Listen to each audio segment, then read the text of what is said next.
Hello students, I am Vaishnav SV welcomes you in my channel SV's English Teaching. Dear students, this is 19th activity of Bridge course of Standard 7th. इयत्ता 7वीची सेतू अभ्यासाची ही 19वी कृती. Let's see the learning outcomes of this activity. या कृतीचे उद्दिष्ट ध्येय काय आहेत ते आधी बघूयात. And that is the learner writes detailed answer based on informative passages. म्हणजे इन्फॉर्मेटिव्ह पॅसेजेस जे आहेत, जे काही माहिती देणारे जे काही मजकूर आहेत किंवा उतारे आहेत ते वाचल्यानंतर त्यावर विचारल्या गेलेल्या प्रश्नांची सविस्तरपणे उत्तरे ही कृती शिकणाऱ्याला देता येतील. So instruction for teachers and parents and facilitators are not important for you, so we will skip them. हे आपण टाळून देऊयात. And instruction for students are important, so we will learn about them first. And instructions for students are: first, read the lesson 2.2, The Lion, the Man and the Statue. It is from Standard 6th textbook, page number 30. 2.2 unit जे आहे, जे आपण मागच्या ॲक्टिव्हिटीमध्ये पण बघितलं, ती story तुम्ही पुन्हा वाचायची आहे. Second, underline the new or difficult words they find during reading and understand them. तुम्हाला वाचताना जे काही कठीण किंवा नवीन शब्द येतील ते नवीन शब्द त्यांच्याखाली अंडरलाईन करायचे आहे आणि ते शब्द समजून घ्यायचे आहेत. You can use a dictionary also. Understand the central idea of the story. त्या कथेची मध्यवर्ती कल्पना किंवा संकल्पना काय आहे, कशाभोवती ती पूर्ण कथा गुंफलेली आहे ते समजून घ्यायचं आहे. Then fourth, find out the reasons behind the scenes. जे काही वेगवेगळी दृश्य दाखवलेली आहेत, म्हणजे ठिकाणं की कुठे ते प्रसंग घडलेत, त्या दृश्यात दाखवण्याच्या मागचं कारण जाणून घ्यायचं आहे. After you have read the story or read the lesson, do the given task. आणि तुम्हाला जे टास्क दिलेला आहे, पुढे काही कृती करायला दिलेल्या आहेत, त्या कृती तुम्ही करायच्या आहेत. So these were the instructions for students. या विद्यार्थ्यांसाठीच्या सूचना होत्या आणि त्या तुम्ही पाळायच्या आहेत. नाव the next part is learning activity. Now actual learning activity begins from here. First, read the text aloud. Now you will have to read the text. तुम्हाला ही स्टोरी म्हणजे पेज नंबर 30वर माय इंग्लिश बुक 6 या पुस्तकात दिलेली कथा वाचायची आहे. I will show you that story and this is the story and you will have to read this story. Actually, we have learnt this story in previous activity as well as in the previous year also. मागच्या वर्षी पण and activity number 18मध्ये सुद्धा आपण ही कथा अभ्यासली आहे. There are given some questions related to this story and students in solved activity you have given answers also. तुम्हाला या ठिकाणी काही प्रश्न विचारलेले आहेत आणि त्या प्रश्नांची उत्तरं तुम्हाला सॉल्व्ड ॲक्टिव्हिटीमध्ये दिलेली आहेत. तुम्ही ती बघू शकतात. But I will explain you in this part. मी याच पार्टमध्ये ते तुम्हाला एक्सप्लेन करून सांगतो. First, second question, could men and animals talk to each other in ancient times? Yes, men and animals talk to each other in ancient times. According to the story.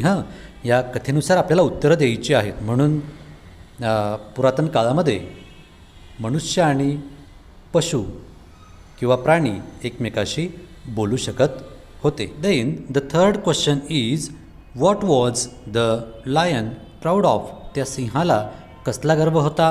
The lion was proud of his strength किंवा his strength असं म्हटलं तरी चालेल. Then question number 4, what was the man proud of? त्या मानवाला कसला गर्व होता? हिज इंटेलिजंट म्हणजे त्याच्या बुद्धिमत्तेचा. Question number 5, how can one say that men are more intelligent than the lion? Because the man hunt and capture the lions or even kill the lions. मनुष्य त्या सिंहाला पकडू शकतात, ठार करू शकतात आणि पिंजऱ्यातसुद्धा टाकू शकतात, त्याची शिकारसुद्धा करू शकतात. त्याच्यामुळे we can say that men are more intelligent than the lion. Question number 6. Where did the man take the lion at last? तो मनुष्य त्या सिंहाला कुठे घेऊन जातो? The man take the lion to a statue in a big garden. त्या मोठ्या गार्डनमधल्या बगीच्यामधल्या पुतळ्याजवळ त्या सिंहाला तो माणूस घेऊन जातो. Question number 7. Who was the great hero? Now the statue was of the Hercules and Hercules was the great hero. Question number 8. What did the man claim after showing the lion the statue? म्हणजे त्या सिंहाला तो पुतळा दाखवल्यानंतर तो मनुष्य काय दावा करतो? The man claimed that the statue proved that men are greater than lions. असं त्या मनुष्याचं म्हणणं येतं, असा दावा तो मनुष्य करतो त्या सिंहाकडे तो पुतळा दाखवल्यानंतर. And last question, that is question number 9. What is the moral of the story? म्हणजे ह्या कथेचा बोध काय आहे? We can say that from the story we learned that the story depends on story teller. म्हणजे कथा सांगणाऱ्यावर त्या कथेचा बोध अवलंबून आहे. कथा सांगणाऱ्यावर तो ती कथा कशी सांगतो त्यावर ते अवलंबून आहे की आपल्याला काय बोध निघेल ते. Whenever anyone tells story, tells from his point of view. जेव्हा जो कोणी व्यक्ती कथा सांगतो, ती कथा सांगणारी व्यक्ती त्याच्या स्वतःच्या दृष्टिकोनातून ती कथा सांगत असतो. म्हणून कथा सांगणाऱ्यावर ती कथा अवलंबून असते. And this is the moral of the story. आणि या कथेचं हेच मॉरल म्हणजे हाच बोध आहे. Then you have given here the solved activity or demo. आता हा सॉल्व्ड ॲक्टिव्हिटी किंवा डेमो आपण ऑलरेडी बघितलं आहे. मागे लर्निंग ॲक्टिव्हिटीमध्ये जे प्रश्न विचारलेले होते त्या प्रश्नांची उत्तरं तुम्हाला या ठिकाणी दिलेली आहेत. And the first topic is read the text loud. ही कथा तुम्ही मोठ्याने वाचायची आहे आणि बाकीची ही जे आहेत ही उत्तरं आपण ऑलरेडी आधीच्या पार्टमध्ये लर्निंग ॲक्टिव्हिटी या पार्टमध्ये बघितलेलीच आहेत. Then comes the next part that is of the practice. तुम्हाला सरावासाठी या ठिकाणी काही प्रश्न दिलेले असतात किंवा काही मुद्दे सांगितलेले असतात. The first is write the above questions with detailed answers in your notebook. Now the above questions and above answers are short answers or they are only precise answers. ते अगदी शॉर्टकटमध्ये दिलेली उत्तरं आहेत. ती तुम्ही पूर्ण वाक्यात लिहायची आहेत, डिटेलमध्ये लिहायची आहेत तुमच्या वहीमध्ये. Then second, try to describe the story in your own words. It is important.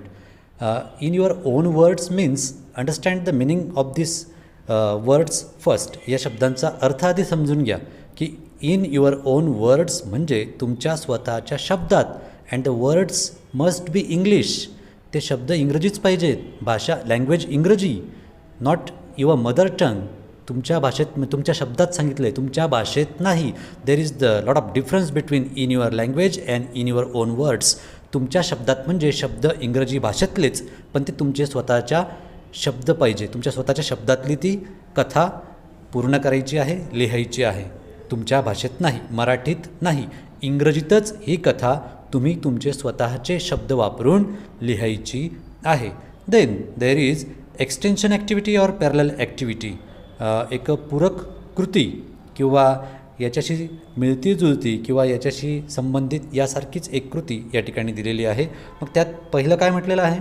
The first activity is understand the first person pronoun, second person pronoun and third person pronoun. म्हणजे प्रथम पुरुषवाचक जे काही सर्वनामं आहेत आय वी, सेकंड पर्सन जे काही सर्वनामं आहेत you and third person जे काही सर्वनामं आहेत तृतीय पुरुषी, एकवचनी आणि अनेकवचनी.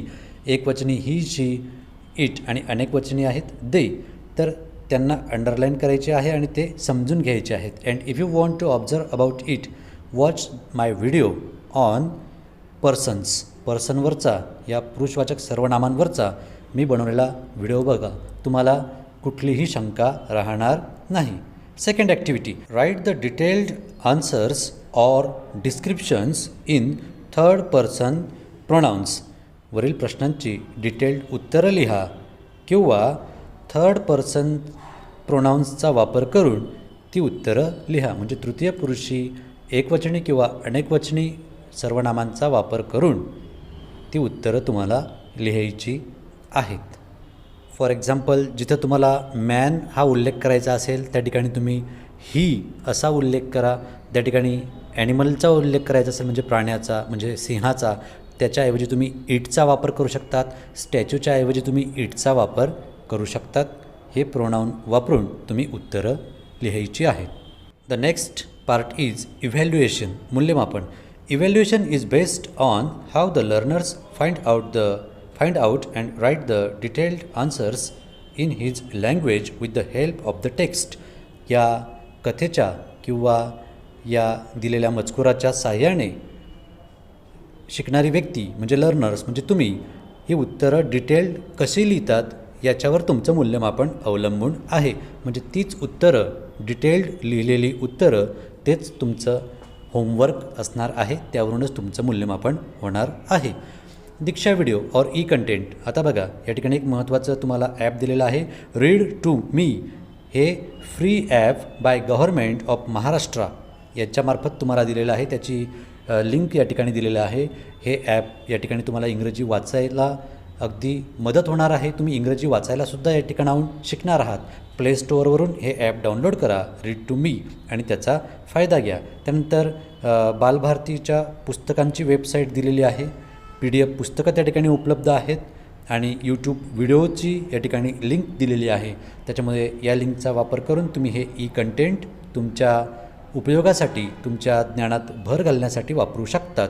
And the last and important part, my takeaway or today I learned.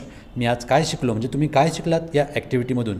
Today I learned that we must understand both sides of things.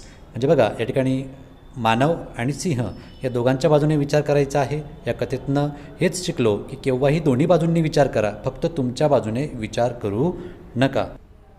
And the second thing is that we can learn from this story, that is do not believe in anything easily as someone has his point of view in narrating the events. म्हणजे कुठलीही घटना एखादी व्यक्ती वर्णन करत असेल तर तो त्याच्या दृष्टिकोनातनं ती वर्णन करतो.